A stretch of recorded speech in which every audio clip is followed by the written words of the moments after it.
Welcome back, all you beautiful Bulletproof handymen and women, to the Bulletproof Handyman Business YouTube channel. Today we're here for Pillar 9. Pillar 9 is reputation over revenue. And I'm going to start this off with a story, and I want you to keep in mind this is a true story. So when I do full interior paint, and I don't do many, but I'm at about $3 a square foot, just a little bit over, labor only. And all of my property managers, they all have a guy locally here in Tucson that's about $1 a square foot. So I'm $3 a square foot, he's $1 a square foot. And yet, every month or two, I get a request for a full interior paint estimate from these property managers that I know for a fact have $1 a square foot provider, and they know for a fact that I'm gonna come in closer to $3 a square foot. So the question becomes, why do they ask me for these estimates? You know, one reason could be because they're just window shopping. Maybe they want to show a homeowner a really high estimate so that they can make this other low estimate look good. But I get approvals on all of these. Literally every single time they ask me for an estimate for full interior paint, despite the fact that I'm 3 times as expensive as their $1 a square foot guy. They always get the estimate, it's always 3 times higher, and they always say yes every single time. So why is that? Well, what I'm going to explain to you in this video is exactly the answer to the question, why is that? Because the short answer is because I've put my reputation above individual personal revenue for over 4 years now. So I've created a reputation for myself now as being not only the reliable guy, but the guy who is reliable, keeps his word, keeps his pricing, keeps his promises, gets things done on time, which I suppose you can wrap all those up and call that reliability. But I've made sure to hit every single facet all the way down the list, and I've earned that reputation quite frequently by foregoing revenue in exchange for the reputation. So now what I want to do with you is I want to dive into exactly how this happens. Now, if y'all are familiar with my channel, you can go back and you can find that I've done quite a few videos about the idea of making $1,000 a day. And if you watch those actual videos, you'll find that I do in fact tell you how to make $1,000 a day. There are multiple proven methods to make that happen.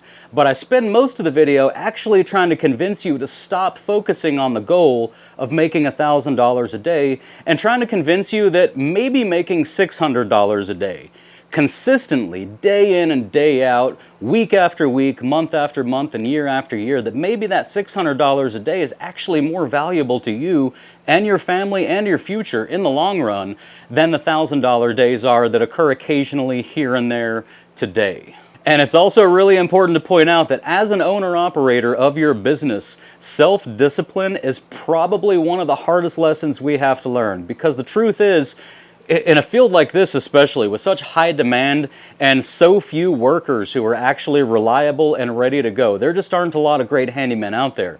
We can charge just about as much as we want, and we can even do that while not doing great work and not being super reliable. You can get away with that in the short term. You can just overcharge and do crappy work in the short term. And it's that self-discipline, though, that's what's going to build you the long-term business. So let's go through the actual list of, let's call it, temptations that we're going to have to face, and the situations where we're going to need that discipline so that we can prioritize reputation over revenue.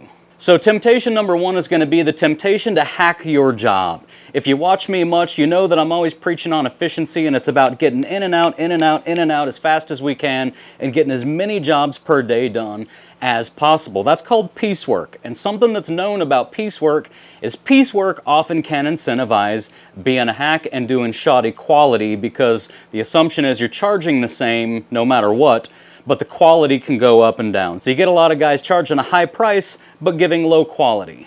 And what you end up finding is these guys figure out all the hacks, and you're going to figure them out too, because when you're on the job, the better you get at understanding your tools, your materials, your fasteners, your finishes, the better you understand all of these things, the better you're going to be at recognizing when you could in fact hack a job. And I'll give you a few examples here.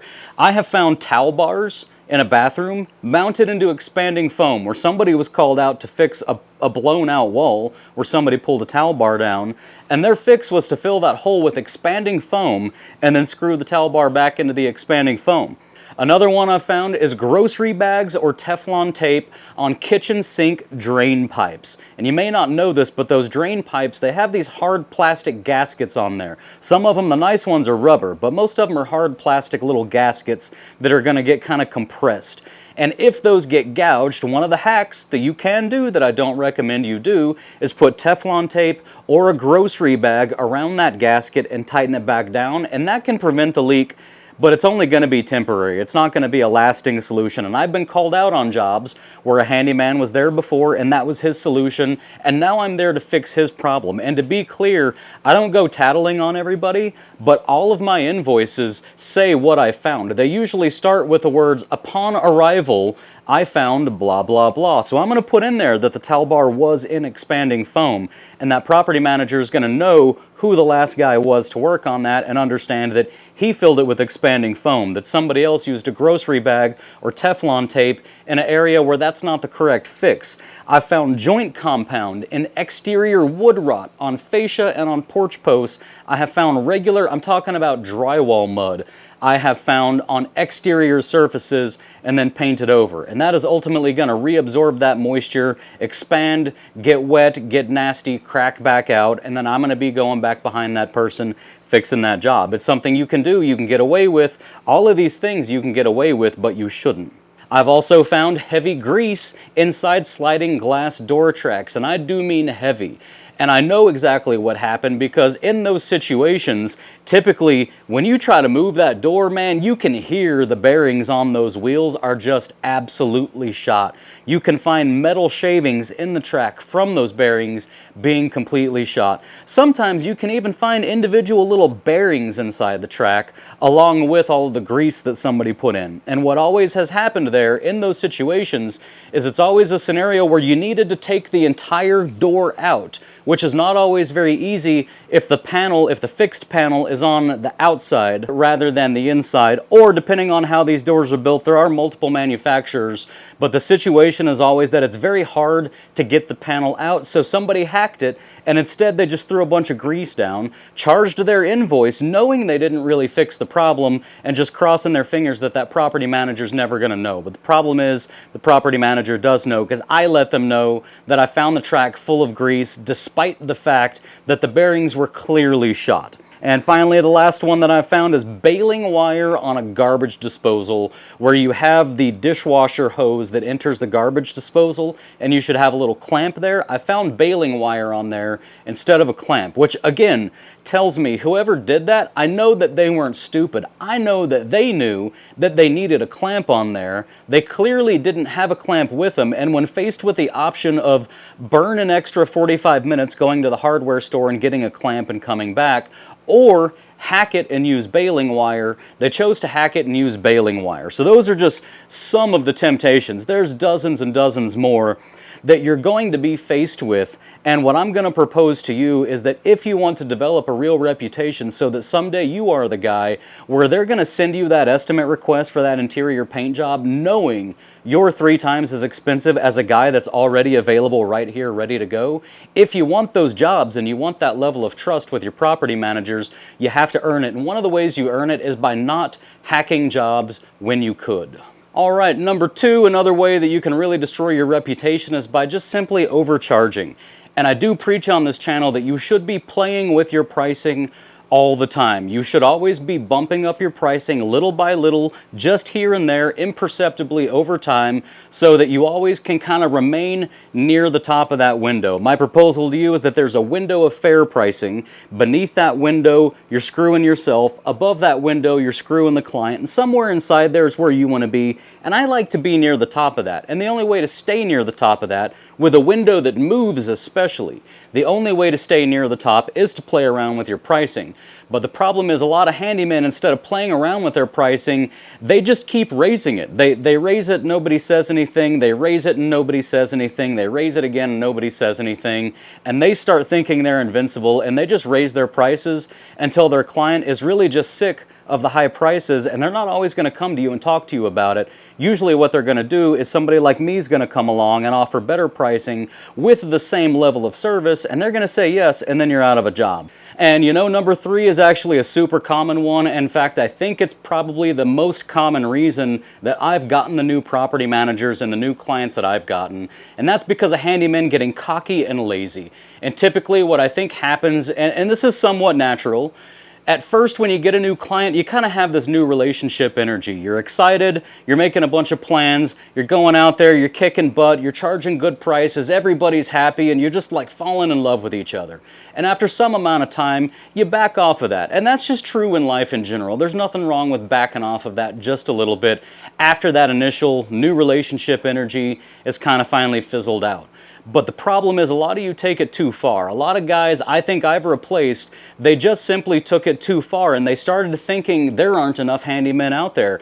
I can charge whatever I want. I can also do whatever I want. And if I don't want to call those tenants tonight and get those jobs scheduled, I'll put it off and call them tomorrow. And if I don't feel like it tomorrow morning, I'll wait till tomorrow evening. In fact, if the day just gets kind of busy, I'll put it off till the next day. And if the property manager doesn't like it, I guess they can just find another handyman, can't they? And that's literally, I hear that attitude all the time. Even on this channel, I've had some of y'all reach out and kind of talk to me as if that's how you're running your business. And I am in full disagreement with that. That is the best way for me to come behind you and take your job. So just remember, as you go forward with this business, I don't have tons of examples for you other than just to say, yes, you're important. Yes, you're kind of indispensable in some ways. You are very valuable. But the reason you are is because you're providing a high level of service, and you can't back off of that high level of service while continuing to charge the same rates, and especially while continuing to raise your rates. So just be careful with that, and don't let yourself get too cocky and lazy. And number 4, I think, piggybacks off of number 3, because typically you do need to get a little cocky and lazy before you start doing this. But number 4 is about losing your flexibility and your empathy with your main client. And this applies to whether your client is a homeowner or a property manager or an insurance agent or a real estate agent, doesn't really matter. When you get too cocky, sometimes you start thinking, I'm just a business, I'm just doing things the way that my business needs to do them. And you know, 90% of the time, I think that's a good thing. You should run your business that way. But you do have to have some amount of empathy and some amount of flexibility when you need to work so closely hand in hand with your clients. So some of the examples of this are prioritizing jobs upon request. There's going to come occasions when your clients ask you to prioritize a job. And if this is a client who just thinks that all their jobs are top priority, go ahead and ignore that. In fact, go ahead and get rid of that client. But if this is a reasonable client who doesn't usually ask that of you, keep in mind, even when you've been with them for a few years, and even if you believe you are not going to be replaced, try to keep that flexibility and that empathy in place. They're asking you for a reason, and if it doesn't throw your business completely off, try to accommodate that. The same goes with just prioritizing all of your jobs in general, like prioritizing reaching out to your tenants quickly so they know they're being taken care of. After some amount of time, you start thinking maybe that's not all that necessary. I can do what I want, just like I talked about in section 3 here. But the truth is, you have to keep that priority mindset going 24/7, year after year after year, or you start faltering, and all of these little things add up. Another one's adjusting pricing upon request. I don't typically adjust my pricing for anybody for any reason, but when you have really great clients, the clients that are sending you $100,000 worth of work every year, and being reasonable with you all year long, paying your rates and not arguing about your rates all year long, and then one time, on rare occasions, they will call you and ask you if you can work with them on some pricing because they have a client that just can't afford more.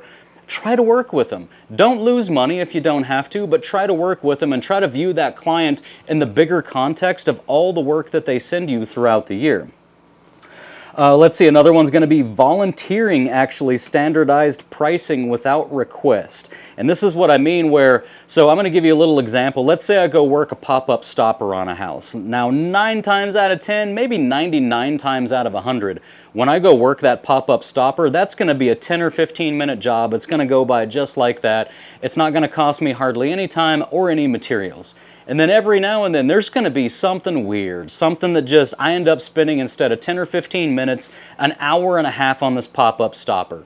But if I can, if it's not horrible. And if I can fit it in and make it all make sense, I'm still going to try to standardize that pricing. And if I'm usually charging $55 to $65 for a pop-up stopper repair, and this one went a little worse, I'm going to try to still charge that $55 to $65 because, again, I haven't lost that empathy and that flexibility with my clients to say, hey, in fact, they don't even know. I don't say anything, but their experience of me over the long course of time is that somehow or another, Ray has figured out that we like it when our pricing is predictable and uniform over time, and he finds a way to go ahead and deliver that to us. And the reason I do is because I empathize with them, and I empathize with the fact that they need to feel that they have an idea what my rates are going to be before they send me the job, because they have placed their trust in me to bill them fairly. So what they need from me, whether they say it or not, is for some amount of predictability and uniformity over time, and I make sure that I give them that.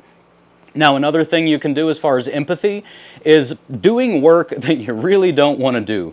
And I'm going to give you the best example, man. I can't use a stronger word than hate. I hate building gates and fences in the Arizona sun in the middle of the summer. Right now, this time of year in Arizona, we're hitting 110, 112 degrees, sometimes 115 degrees, basically for all of July and August. That can happen almost every day. Some years are better, some years are worse. But I guess to reiterate, I hate that heat. I cannot stand it. I despise it more than anything in the world.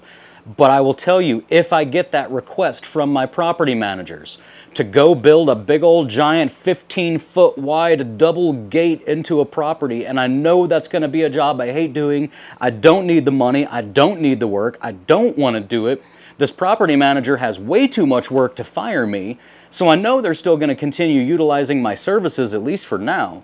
I'm still going to take that job. I'm still going to tell them yes. The only time I'm going to tell them no is the situations where I really truly feel that I'm not the best guy for them to hire for that job.